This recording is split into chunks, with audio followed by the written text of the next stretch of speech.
जी हाँ, ये मार्केट नहीं है आसान, ये एक ऐसा दरिया है ना जहां डूब के जाना है। जो काफी लोग सोच रहे थे कि भाई साहब स्टॉक मार्केट में या म्यूचुअल फंड में हम एंट्री कर लिए हैं, पैसा तो बनना ही बनना है, क्योंकि 2020 के बाद लिटरली मार्केट ने बहुत अच्छा रिजल्ट दिया। लोगों के पैसे ऑलमोस्ट म्यूचुअल फंड में भी डबल हुए हैं।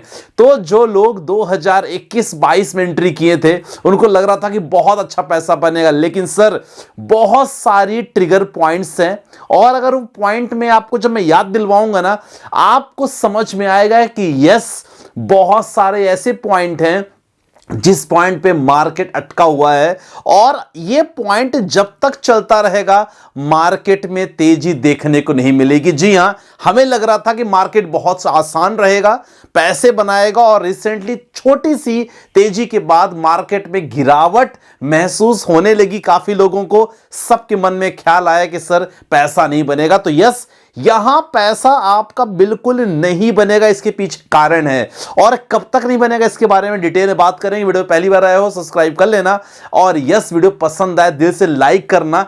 अल्टीमेटली आने वाले 2 महीने थोड़े से बहुत टफ रहने वाले हैं। जरूर यहां आपको मार्केट में वॉलेटिलिटी देखने को मिलेगी, आपको लगेगा मार्केट अच्छा है, लेकिन मार्केट अगेन एक ऐसा पुल बैक दिखाएगा जहां आपको लगेगा यस, ये मार्केट से निकल जाना बहुत बहुत इजी रहेगा। अब उसी समय आपकी सबसे बड़ी परीक्षा होने वाली है। जी हां, रिसेंटली जो खबर सबको पता चल गई है, अभी Russia Ukraine war, Iran Israel war से हम लोग अभी बिल्कुल रिसेंटली ऐसा लगा कुछ दिन पहले हमारे साथ हुआ, और मैं आपको बताया हूं कि बाजार को गिरने का बहाना चाहिए। और जब भी बाजार गिरता है 2 फैक्टर इंपॉर्टेंट होते हैं, इंटरनल एक्सटर्नल। इंटरनल फैक्टर हमारे बहुत ही कमजोर रहे, बात करेंगे क्वार्टर रिजल्ट के कारण, और जितने भी बड़ी बड़ी कंपनियों के क्वार्टर के रिजल्ट्स आए अच्छे नहीं थे, जो बाजार को लगातार गिरावट हुई। अब इंपॉर्टेंट है एक्सटर्नल फैक्टर, मतलब भारत के बाहर जो हो रहा है सबसे इंपॉर्टेंट फैक्टर रहा सर अभी जो चल रहा है recently, yes, Russia Ukraine war. और देखा जाए इस वॉर को लगभग 1000 दिन पूरे हो चुके हैं, लेकिन अभी क्यों स्टार्ट हुआ, इसके पीछे कहानी समझोगे बड़ा मजा आने वाला है। रिसेंटली आपने देखा कि यूक्रेन ने रसिया पे यहां एक बहुत बड़ा हमला किया। यूक्रेन रसिया पे हमला किया, और इस बार यूक्रेन की ताकत को बढ़ावा देने के लिए जो हमारे प्रेसिडेंट साहब थे बिडेन, उन्होंने एक बहुत बड़ी सहायता की। यूएस के प्रेसिडेंट थे, जनवरी तक रहेंगे। सबसे बड़ी दिक्कत वाली बात तो यह है, और ये जब तक रहेंगे तब तक यहां ट्रंप को जरूर परेशानी क्रिएट करने की कोशिश करेंगे।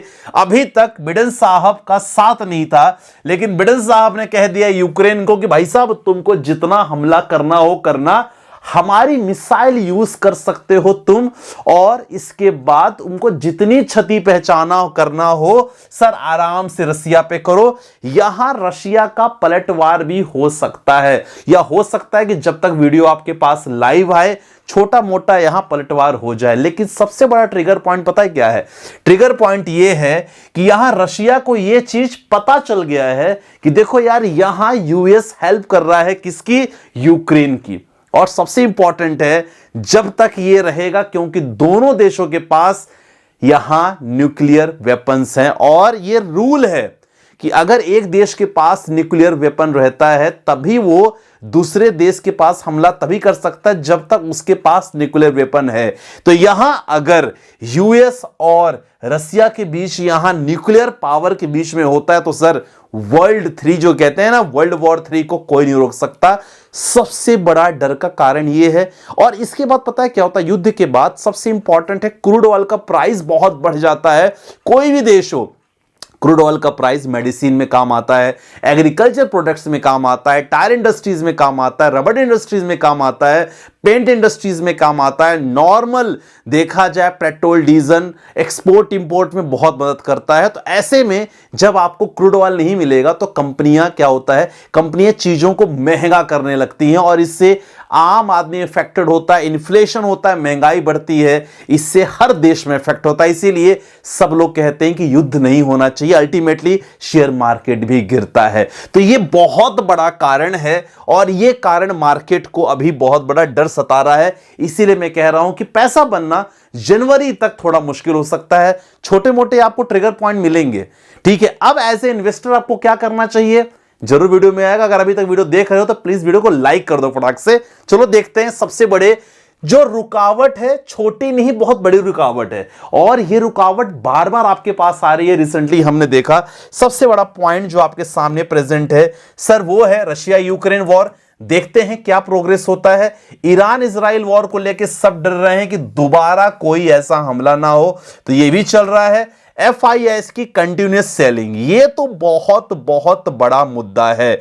अब जो बिडेन की बात मैंने आपको बताया था ना, तो यहां बिडेन ने क्लियर कह दिया था, वो काफी न्यूज़पेपर एजेंसी ने सबको कवर किया था। Biden allows Ukraine to use US arm to strike inside Russia. जो मैंने आपको न्यूज बताया था कि बिडेन साहब ने बोल दिया है किसको, कि भाई साहब यूक्रेन को कह दिया कि भाई हमला करना हो करो, मेरी मिसाइल यूज करके करो। अच्छा, हम बात कर रहे थे FIR और DIIs की। तो देखो कंटिन्यूअस मैं वीडियो जो बना रहा हूं अभी, थोड़ा सा ये मिडनाइट का वीडियो है, और देखा जाए तो ये लगभग मिडनाइट 2 बजे का वीडियो है। मैं एक्सपेक्ट कर रहा हूं टिल 19 नवंबर 2024 आपने देखा कंटिन्यूअस FIIs की सेलिंग। हम खुश थे कि FIIs यहां 2502 करोड़ के बाद 1849 करोड़, इसके बाद थोड़े और कम हो गए हैं, लेकिन नहीं। अगर 19 नवंबर की कहानी देखी जाए तो 19 नवंबर को यहां 3411 करोड़ की बिकवाली FIIs ने लगातार की है। फॉरेन इंस्टीट्यूशनल इन्वेस्टर जब तक ये बिकवाली करेंगे, मार्केट में गिरावट लगातार बनती रहेगी। Thanks to mutual funds, thanks to देसी इन्वेस्टर जिन्होंने कमान संभाली है, और उन्होंने लगभग 31,636 करोड़ यहां परचेसिंग की है, खरीदा है माल। तो ये बहुत बड़ा ट्रिगर पॉइंट है FIIs और DIIs की, ये जरूर आपके जहन में होना चाहिए। तो 2 इंपॉर्टेंट पॉइंट, क्योंकि लगातार ये कंटिन्यूअस सेल कर रहे हैं, ये सेलिंग यहां रुकनी चाहिए, नहीं तो मार्केट में लगातार गिरावट बनती रहेगी। और यही कारण है कि आने वाले समय में आपको थोड़ा समय लग जाएगा पैसा बनाने में, क्योंकि मनी इनफ्लोज अभी देखा जाए चाइनीज मार्केट में बहुत बहुत ज्यादा है, सबको पता है। तो मैक्सिमम FIIs की बात करें, अब केवल ना कि FIIs, बहुत ज्यादा जो HNIs हैं और वो भी इन्वेस्ट कर रहे हैं, जिनका नेटवर्थ मोर देन 5 करोड़ है, ठीक है। अब चौथे की बात करें, क्वार्टर रिजल्ट्स पुराना बहुत खराब था, जिसके कारण अभी भी बहुत सारी निफ्टी 50 की बड़ी बड़ी कंपनियां अभी भी उनको प्रॉब्लम फेस करना पड़ रहा है। तो अगला जो ट्रिगर है ना, आने वाले 3 महीने के बाद क्वार्टर रिजल्ट जब होंगे, वो क्वार्टर रिजल्ट्स अगर खराब होते हैं ना, तो समझ लो एक लंबा इंतजार करना पड़ेगा। बिल्कुल डरा नहीं रहा हूं, देखो मैं खुद लॉस में जब म्यूचुअल फंड में रहता हूं, और एक दिन में जब आपके 40-45 हजार रुपए लॉस होते हैं, तो मुझे खुद लगता है कि यार नहीं, अब तो रुक जाओ भाई, बहुत लॉस हो गया, राइट। सो मैं खुद चाहता हूं चीजें बंद हो, लेकिन देखो हमारे बस में कुछ नहीं है। और अगेन इंपॉर्टेंट पॉइंट जो मैं बात करता हूं सर, यस, वो है हमारा निफ्टी 50 का। और निफ्टी 50 का एक इंपॉर्टेंट सपोर्ट जो मैं लगातार बात कर रहा था, काफी लोगों से कह रहा था कि देखो यार 23,700 23,800 एक बहुत बड़ा सपोर्ट है। 23,518 पे चल रहा है, देखो ये लगभग 23,600 700, यहां देखो पॉइंट, ये जो सपोर्ट है ना 23,600 से 23,800 पे निफ्टी 50 टिक नहीं रहा है, और ये बहुत बड़ा कारण है। अगर ये टिका तो मार्केट में पैसा बनेगा, लेकिन सच बताऊं ये टिक नहीं रहा है, तो ये बहुत बड़ा कारण आपके सामने दिख सकता है। चलो ये तो हो गई कारण, हमें पूरा पता चल रहा है चारों तरफ से कि ये बहुत बड़े एक चैलेंजिंग पॉइंट है मार्केट के लिए। अगर ये चलेंगे, मार्केट घाटे में रहेगा। अब एज ए इन्वेस्टर हम क्या करें, बार बार कहता हूं, लेकिन मुझे मालूम है हर बार कुछ ना कुछ नए लोग रहते हैं वीडियोस में, आपको कुछ ना कुछ सीखने को मिलेगी। और अगर किसी एक व्यक्ति का भी डिसीजन बदलता है तो thank you for so much, that for so important है। इन्वेस्टर क्या करें, 2024 में अगर आपने एंट्री लिया है तो सर समय लगेगा प्रॉफिट आने पे। एक एक पॉइंट आपके सामने मैंने मेंशन कर दिया, सो दैट आप आराम से देख सको, पढ़ सको। पहला, समय लगेगा 2024 वाले जिसमें एंट्री किया है। दूसरा इंपॉर्टेंट, सेक्टोरियल फंड्स में और स्मॉल कैप में अभी भी लमसम मत करो। मार्केट में गिरावट आती है, बिल्कुल टेंशन हो जाते हो, यार सर लमसम कितना करें, अब करें, कितना करें सर, बता दो, लमसम करने का मौका है सर, कैश बचा के रखो, मैं यही कहूंगा। और खासकर सेक्टोरियल फंड्स में डिफेंस फंड की बात करूंगा, पावर सेक्टर के बहुत सारे फंड हैं। प्लीज अभी जब तक मार्केट में थोड़ा सा वॉलेटिलिटी कम नहीं होती है, आपको अभी लमसम नहीं करना है। तीसरे इंपॉर्टेंट पॉइंट, जो टिकेगा जनवरी 2025 तक, ये मेरा इल्यूजन है। और अगर ऐसा आप करते हो, मुझे ऐसा लग रहा है कि अगर आप ऐसा करते हो, डेफिनेटली पोर्टफोलियो में बदलाव देखने को मिलेगा। और यही आपकी असली परीक्षा है।